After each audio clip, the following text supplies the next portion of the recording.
Hi guys, so today we're going to learn a bit about how life started on Earth.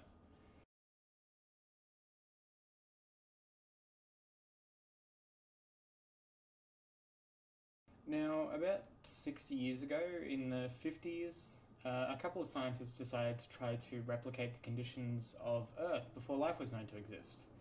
They did this by just getting a bunch of simple, naturally occurring chemical compounds like methane and ammonia and some other stuff, and they put it in some water.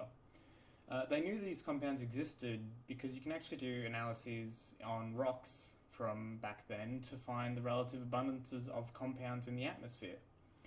Anyway, these guys figured, well, it makes sense that lightning occurred pretty much the same way that it does nowadays, so they started zapping the solution with electricity.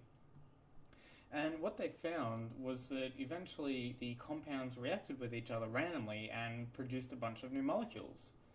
What's more, some of the molecules had structures that were pretty similar to amino acids. Then, after zapping it a bit more, the amino acids started randomly lining up with each other to produce structures that looked a bit like proteins. Fast forward 50 years, and these other scientists found a bunch of the containers with the solution from the original experiment. They analysed it, and they found that even more amino acid and protein like structures were in them. In a way, you can kind of think about this as like filling a container with unconnected Lego blocks and then shaking it. Eventually, you're going to find a couple of the blocks will just link up by themselves. It's kind of like you're just adding energy and causing that reaction of the Lego blocks to randomly take place.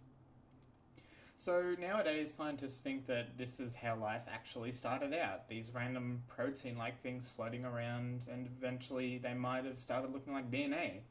The DNA might have randomly found a membrane to sit in and synthesize more DNA and so on.